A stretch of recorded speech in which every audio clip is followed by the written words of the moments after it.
आज हम कक्षा 6 छत्तीसगढ़ भारती से पाठ 5 पढ़ेंगे। पाठ का शीर्षक है बरखा आथे।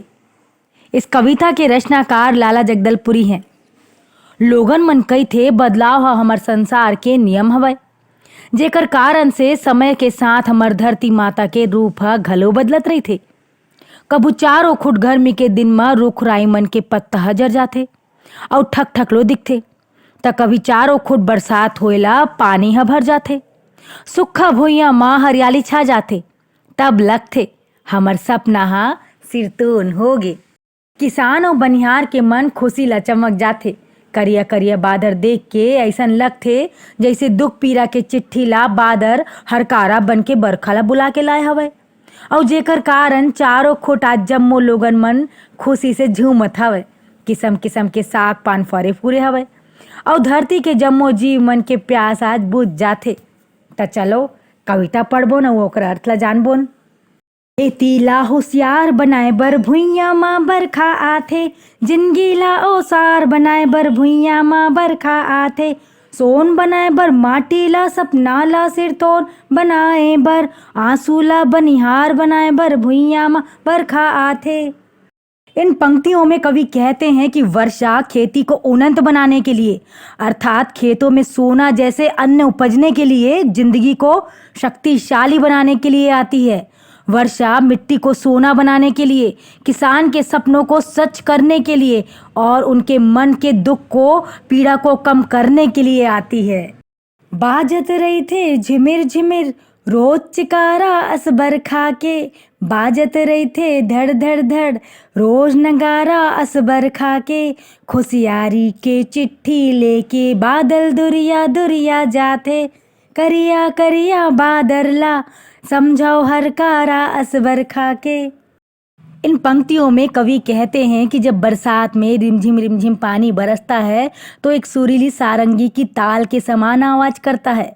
बादलों की गड़गड़ाहट नगाड़ों की तरह बजते हैं और काले काले बादल एक जगह से दूसरी जगह बरसते हुए खुशी का समाचार लेकर सभी जगहों पर बरसते हैं। अर्थात काले काले बादल दूर दूर जाकर बरसने का एक संदेश वाहक का काम करते हैं। जोत जोगनी के तारा अस जुग जुग बरथे अंधियार माँ, आशा मन के बिजली बन के चमचम करथे अंधियार माँ। मिचका मन के आरो मिलथे कपस कपस जाथे लइका हर, हवा बही कस कभू उदुपले कभू खुसरथे अंधियार माँ। इन पंक्तियों में कवि कहते हैं कि वर्षा की अंधेरी रातों में जुगनू तारों के समान चमकते रहते हैं। मन की आशा बिजली बन के अंधेरी रात में चमकने लगती है, यानी मन में उम्मीद बढ़ने लगती है कि बारिश होने वाली है। बरसात में मेंढकों के टर्राने की आवाज सुनाई देती है। छोटे बच्चे डर से कांप जाते हैं। पागल बनकर अंधेरी रातों में हवा अचानक से चलने लगती है और बरसात के दिनों में धूप भी अंधेरों में जाकर छिप जाती है। कहूँ तो रही तो माँ रम के लिया झूलत होवे बखरी माँ, कहूँ करेला कुंदरू और रखिया फूलत होवे बखरी माँ। कहूँ जरीहा लामे होही बरबट्टीहा और में होही, खुश हो के लइका पिचका मन भूलत होही बखरी माँ। बरसात के दिनों में बाड़ी में कहीं तोरई लौकी भिंडी झूल रहे हैं, तो बाड़ी में कहीं करेला कुंदरू और रखिया फूल रहे हैं। कहीं खेड़ा यानी जरी लंबे लंबे खड़े होंगे, तो कहीं बरबट्टी बेलाओं पर लटक रही होगी। बच्चे खुश होकर इन सब चीजों को खाने के लिए बाड़ी बाड़ी घूमते नजर आते हैं। अत का पानी दैते जत का जिंदगी के विश्वास मांगथे, अत का पानी दैते जत का अन्न लक्ष्मी हाँ सास मांगथे। मोर देश के गाँव गाँव ला अत का पानी दैते बरखा, जत का पानी पनिहारिन ला तरिया तीर पियास मांगथे। कवि इन पंक्तियों में कहते हैं कि बरखा तुम इतना पानी बरसाओ जितना मनुष्य को जीवन जीने के लिए जरूरत हो। तुम इतना पानी बरसाओ कि खेत में अन्न की उपज हो सके। तुम मेरे देश में, मेरे गांव गांव में इतना पानी बरसाओ जितना पानी एक प्यासी पनिहारिन की प्यास बुझा सके। अर्थात इतना पानी बरसाओ कि सभी जीव जंतुओं की प्यास बुझ जाए और अन्न की पैदावार भी भरपूर हो। तो बच्चों, आपकी ये कविता बरखा आथे यहीं पर खत्म होती है। अब हम चलते हैं शब्दार्थों की ओर। छत्तीसगढ़ी शब्द मन के हिंदी अर्थ ला देखबो। भुइया यानी धरती, भूमि, सिरतोन यानी सच, सत्य, चिकारा यानी सारंगी जैसा एक प्रकार का बाजा, आरो यानी आवाज, जानकारी, जरी एक प्रकार का पौधा जिसका सब कुछ सब्जी के काम आता है, इसको खेड़ा भी कहते हैं।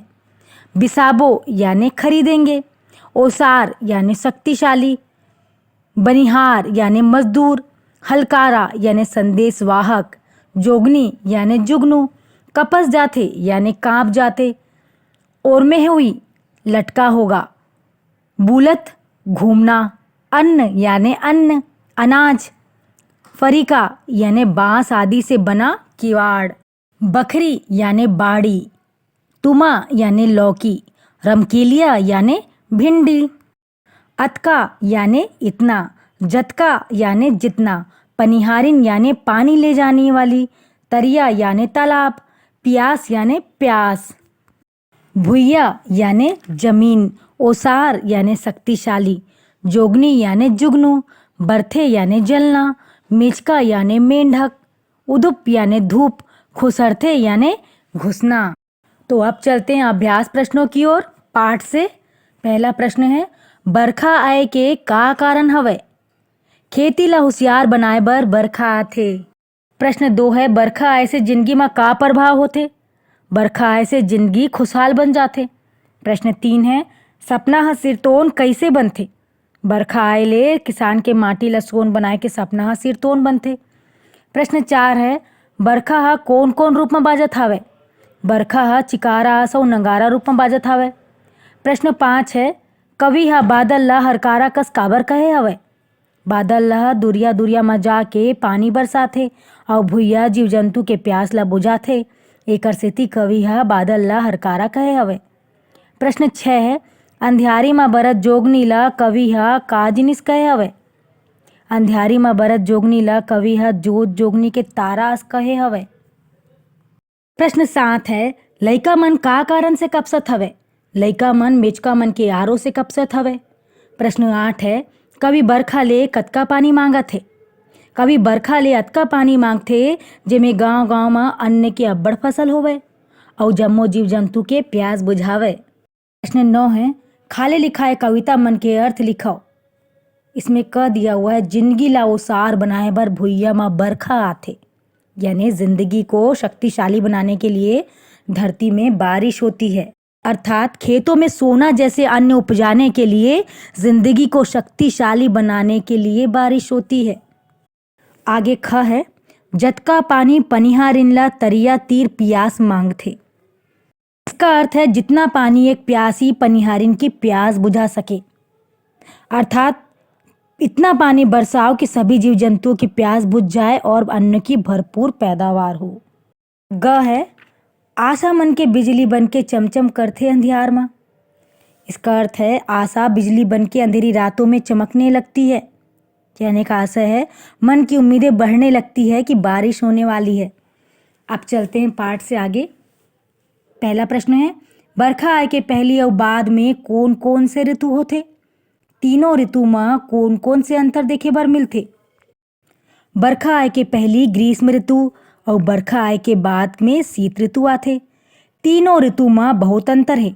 ग्रीष्म ऋतु में गर्मी ह हलाकान करथे, शीत ऋतु में बहुत ठंड लागथे, फिर घाम ह सुहाथे, वर्षा ऋतु में चिखला ले परेशानी होथे।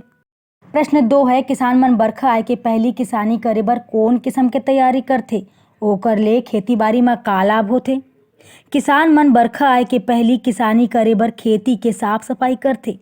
खेती बर खेत ला तैयार करके रखथे, काबर कि किसान मन बरखा आए ले सीधा खेत में बुआई करथे। ओकर ले किसानी बाड़ी में धान के अब्बड़ पैदावार होथे और किसान मन के आय में बढ़ोतरी होथे। एकर ले किसानी बाड़ी में अब्बड़ लाभ होथे। प्रश्न 3 है, बरखा ऋतु आए से हमर घर के चारों कोती बदलाव होथे, जेमा झंझटा और सुग्घर दोनों लागथे। अपन अनुभव ला लिखो। बरखा ऋतु आए से हमर घर के चारों कोती पानी ही पानी दिखथे, चिखला चिखला नजर आथे और हमन ला चले बर मुश्किल होथे, झंझट लगथे। लेकिन पानी गिरेला चारों कोती हरा भरा दिखथे, जेहा हमला सुघ्घर लगथे। प्रश्न 4 है, कवि ह देश के गांव बर काबर पानी मांगत हे अउ ओकर से गांव म का प्रभाव होही। खेती ला होशियार बनाए बर, जिंदगी ला उसार बनाए बर, माटी ला सोन बनाए बर अउ सपना ला सिरतोन बनाए बर कवि ह देश के गांव बर पानी मांगत हे।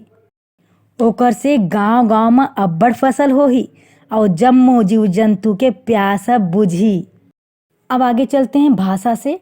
पहला प्रश्न है, ओहर नदिया के तीर बैठे रहिस।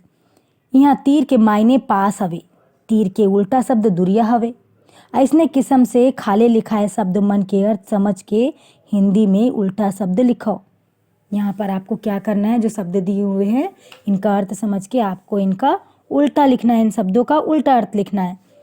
पहला शब्द है विश्वास, इसका उल्टा है अविश्वास। दूसरा शब्द है खुश, इसका उल्टा है नाखुश। तीसरा शब्द है ओसार, इसका उल्टा है निर्बल। चौथा है बनिहार, इसका उल्टा है मालिक। पांचवा है सिरतोन, इसका उल्टा है असत्य। छठवा है बिसाबो, इसका उल्टा है बेचना। प्रश्न 2 है, चमचम करथे अंधियार में कविता के पंक्ति में चमचम शब्द संग्रह 2 बेर आए हवे। जब कोनो शब्द एक संग्रह 2 बेर आथे त ओला पुनरुक्ति शब्द कहे जाथे। चमचम शब्द जैसन संग्रह शब्द ला पाठ ले छाट के लिखो।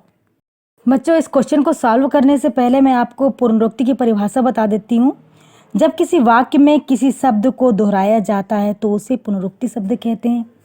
जैसे कि आपके क्वेश्चन में यहाँ पे लिखा हुआ है, जब कोनो शब्द एक संग्रह 2 बेर आते, यानी जब कोई भी शब्द एक साथ 2 बार आते हैं तो ओला पुनरुक्ति शब्द कहे जाते, तो उसको पुनरुक्ति शब्द कहते हैं। जैसे चमचम शब्द है ना, ये साथ में आए हुए हैं, तो हमको इस पाठ में, इस कविता में जो शब्द एक साथ आए हुए हैं उनको हमको लिखना है। तो चलो, जैसे इसमें आया है झिमिर झिमिर, धड़ धड़, दुरिया दुरिया, करिया करिया, जुग जुग, कपस कपस, गांव गांव और चमचम। प्रश्न 3 है, पाठ में पानी शब्द आए हवे जेकर मायने जल होथे और नीर घलो कहिथे। भाषा में जेन शब्द मन के मायने समान होथे ओला पर्यायवाची शब्द कहे जाथे। ऐसने प्रकार के शब्द मन के अर्थ समान होथे, जैसे पानी, जल, नीर। ऐसने प्रकार के खाले लिखाए शब्द मन के हिंदी में अर्थ लिख के पर्यायवाची शब्द लिखो। बच्चों, जो शब्द परस्पर समान अर्थ या मिलते जुलते अर्थ का बोध कराते हैं उन्हें समानार्थी या पर्यायवाची शब्द कहते हैं। बच्चों, यहाँ पर कुछ शब्द दिए हुए हैं, हमको इनके पर्यायवाची लिखना है। पहला शब्द है सोन, सोना, स्वर्ण। दूसरा है बरखा, वर्षा, बारिश। तीसरा है बिजली, दामिनी, विद्युत। चौथा है फूल, पुष्प, सुमन। पांचवा है लक्ष्मी, लक्ष्मी विष्णु की पत्नी। छठवा है भुइया, भूमि, पृथ्वी। बच्चों, ये पाठ आपका यहाँ पर समाप्त होता है। आपको अपनी नोटबुक में इस पाठ में दी हुई कविता बरखा आथे को अर्थ सहित नोट करना है और अपनी नोटबुक में क्वेश्चन आंसर, शब्दार्थ इन्हें भी लिखना है, कंप्लीट करना है कॉपी, और आपको याद भी करना है। शब्दार्थों को याद करिएगा बच्चों, क्योंकि क्वेश्चन आंसर आपको याद करने की ज़रूरत नहीं है। यदि आप बार बार सुनोगे, अच्छी तरह समझ जाओगे तो आपको क्वेश्चन आंसर याद करने की ज़रूरत नहीं पड़ेगी। आपको ध्यान से सुनने की ज़रूरत है, तो आपको क्वेश्चन आंसर याद करना नहीं पड़ेगा। अब हम मिलेंगे अगले पाठ के साथ अगले वीडियो में।